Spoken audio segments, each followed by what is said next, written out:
মতো কি গো নবী আমাদের মতো না। চলো আমার নবীজির থুতু মুবারকে গোস্তর বরকত বেড়ে যায়। যারা বলেন আমার নবীজির থুতু মুবারকের বরকতে বাবা উটির বরকত বেড়ে যায়। এরই নাম রহমাতের নবী, ঠিক না? আচ্ছা বলুন, আপনি মোড় থেকে 2 কিলো গোশত নিয়ে গেলেন বাড়িতে, বিবিকে বলছে বিবি গোশতটাকে রান্না করো। রান্না টান্না করার পরে খেতে বসেছেন, আপনি একটু থুতু নিয়ে গোশত দিয়ে দিলেন, কেউ খাবে? নিজের জান কাটা বিবি যদি হয় খাবে না। সামান্য তো স্বামীর কান্দিরি ভাতে বিবিরা খায় না। কিছু কিছু মহিলা আছে খায়, আবার কিছু কিছু মহিলা আছে ঘৃণা করে না। কিন্তু মা বোনদেরকে বলবো, মা স্বামী স্ত্রীর মধ্যে যদি মহব্বত ভালোবাসা যদি তৈরি করতে চান, ওগো মা জননী, ও মা কালো শুনেছেন, মা রাতের বেলায় মা জননীরও যদি স্বামী স্ত্রীর মধ্যে ভালোবাসা মহব্বত যদি করতে চান, স্বামীর কান্দিরি খাবার খাবেন। আল্লাহ বলতেছে মহব্বত বাড়বে। তাহলে ওই গোশত যদি থুতু দেন তো খাবে নাকি? আচ্ছা চলুন আপনাদেরকে একটা ঘটনা তুলে ধরি বাবু। এ সোনা মানিকেরও, ওগো আমার আব্বা যে মুসলমান ভাইয়েরও, আমার নবী মুস্তাফা বাবা 1000 সাহাবীদেরকে নিয়ে বাবা খন্দকের যুদ্ধতে গেছে বাবা। খন্দক মানে হলো বাবা গর্ত।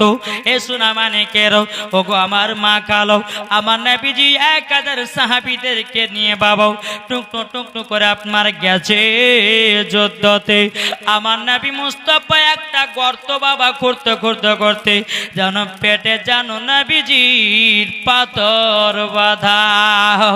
এ বাবাজি সোনা মানিকেরাও, নবীজির পেট মুবারকে পাথর বাঁধাও। হযরতে জাবির রাদিয়াল্লাহু তাআলা আনহু বাবা তিনি কি করেছেন? বেরাদান ইসলাম মাদান সামানিকেরাম, আমার নবীজির পেটে পাথর বাঁধা দেখেছে। হযরতে জাবির রাদিয়াল্লাহু তাআলা আনহু তিনি বাবা 1 পা 2 পা করে বাড়িতে গেছে। বিবিকে বলতে, বিবি গো আজকে আমার নবী মুস্তাফার পেট মুবারকে পাথর বাঁধা দেখলাম, আমি মনে মনে নিয়াত করেছি আমি নবীজিকে দাওয়াত করব। বিবিতে বলছে এ স্বামী গো, তাইলে আপনি নবীকে দাওয়াত করে আসুন। হযরতে জাবির রাদিয়াল্লাহু তাআলা আনহু তিনি বলতেছে, বলো গো আমার বিবি, তবে বলো না বাড়িতে কি খাবার আছে? হযরতে জাবির রাদিয়াল্লাহু তাআলা আনহুর বিবি বলতেছে, বলো গো আমার বিবি কি খাবার আছে বলুন না, বলুন দাও। বাবাজি জাবির রাদিয়াল্লাহু তাআলা আনহুর বিবি বলতেছে, বলো গো আমার স্বামী, ও গো আমার স্বামী, আপনাকে একটা কথা আমি বলে দিই, আপনি জান্নাবীকে দাওয়াত করে আসেন। আমার বাড়িতে একটা ছাগল আছে, কিছুটা জবের আটা আছে, জান্নাবীকে দাওয়াত করে আসুন।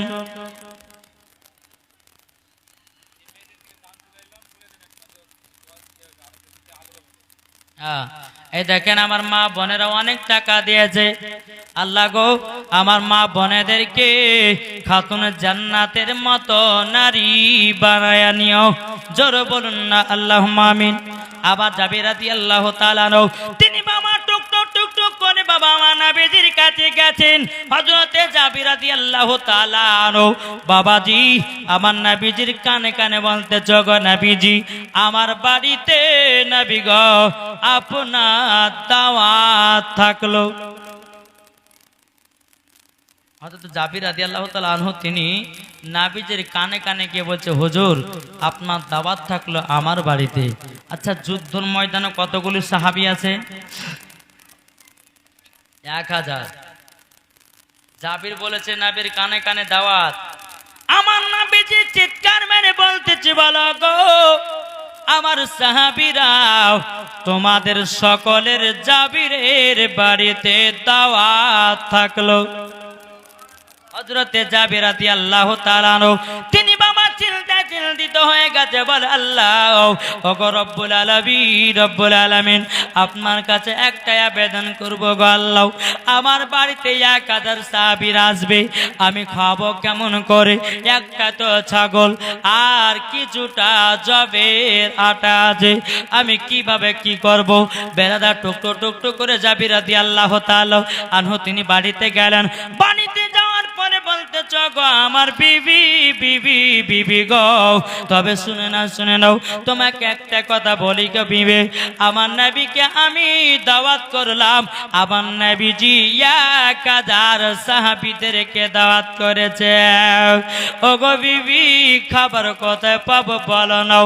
হযরতে জাবির রাদিয়াল্লাহু তাআলা আনহুর বিবি বলতেছে, ও স্বামী টেনশন নেবেন না, আপনি করেছেন নবীকে দাওয়াত আর আমার নবীজি করেছেন সাহাবীদেরকে দাওয়াত, খানার কোনো চিন্তা নাই, নিশ্চয় আল্লাহ দেবে।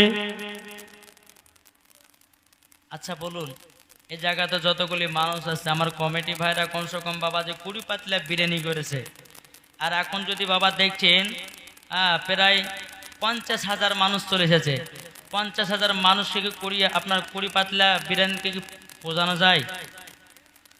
যাবে যে আমরা পারবো কি?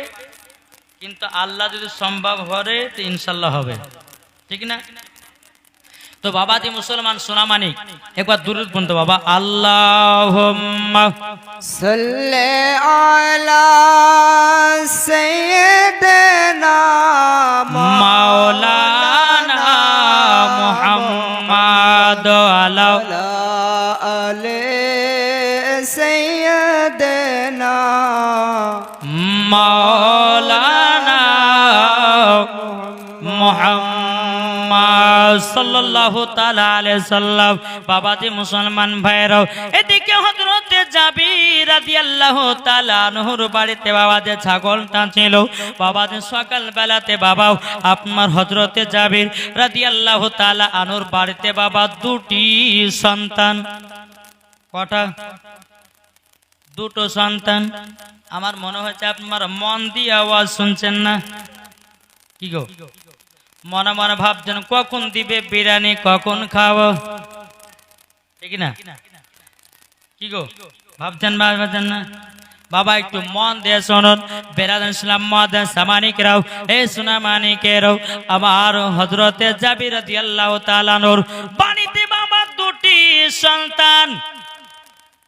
ছোট সন্তানটা ময়দানে খেলতে গেছে আর বড় সন্তানটা বাপের সঙ্গে বাবাজি ওই খাসিটা হালাল করতেছে। যখন জমিনে বাবাজি মুসলমান দেখতেছে রক্ত পড়ে, হযরত জাবিরের ছোট সন্তান এসেছে বাবা, আসার পরে দেখতেছে জমিনে রক্ত পড়ে। হযরতে জাবির রাদিয়াল্লাহু তাআলা ছোট বেটা বলতেছে, বলো গো আমার ভাই, আচ্ছা বলো না জমিনে এত রক্ত পড়ে কেন? হযরতে জাবির রাদিয়াল্লাহু তাআলা আনহু বড় ভাই বেটা বলতেছে, বলো গো ছোট ভাই, আজকে আমাদের বাড়িতে দু জাহানের বাদশা আসবে, আজকে আমাদের বাড়িতে দু জাহানের নবী আসবে। তবে শোনো গো, আজকে খাসিটাকে আমরা জবাই করেছি, তার জন্য জমিনে রক্ত পড়ে। ছোট সন্তানটা বলছো গো বড় ভাই, কেমন করে খাসিটাকে জবাই করেছো বলো বলো বলো। তখন বড় ভাই বলছো গো ছোট ভাই, ঘরের ভিতরে যাও, একটা ধারালো অস্ত্র নিয়ে আসো। বাবা ঘরের ভিতরে গেল, যাবার পর ধারালো অস্ত্র নিয়ে আসলো। হযরতে জাবির রাদিয়াল্লাহু তাআলা আনহুর বাবাজি ছোট সন্তানটাকে জমিনে শুইয়ে দিয়েছে। বাবাজি গলাতে ছুরি দেখাতে গিয়া সঙ্গে সঙ্গে বাবাজি গলা ছুরি চালায়া দিয়েছে, রক্ত লালে লাল। হযরতে জাবির রাদিয়াল্লাহু তাআলা আনহুর বাবাজি বিবি আপনার কিনো তিনার বড় সন্তান বলতেছে, বলো গো রব্বুল আলামিন, ও আল্লাহ আপনার আপনার কাছে একটাই আবেদন করব গো আল্লাহ, ওগো রব্বুল আলামিন, আমি তো ছোট ভাইকে শেষ করে দিলাম, আমি এই মুখখানা আমার আব্বা জানের কাছে দেখাবো কেমন করে? এ সোনা মানিকেরাও, ওগো আমার আব্বাজি মুসলমান ভাইয়েরও, এদিকে বড় সন্তানটা বাবা উঁচু জায়গাতে গিয়া লাভ মেরে দুই ভাই দুনিয়া থেকে বিদায় নিয়েছে। হযরতে জাবির রাদিয়াল্লাহু তাআলা নূর দুই বেটা দুনিয়া থেকে বাবা বিদায় নিল রে বাবা। এ সোনা মানিকেরও, ওগো আমার আব্বাজি মুসলমান ভাইয়েরও,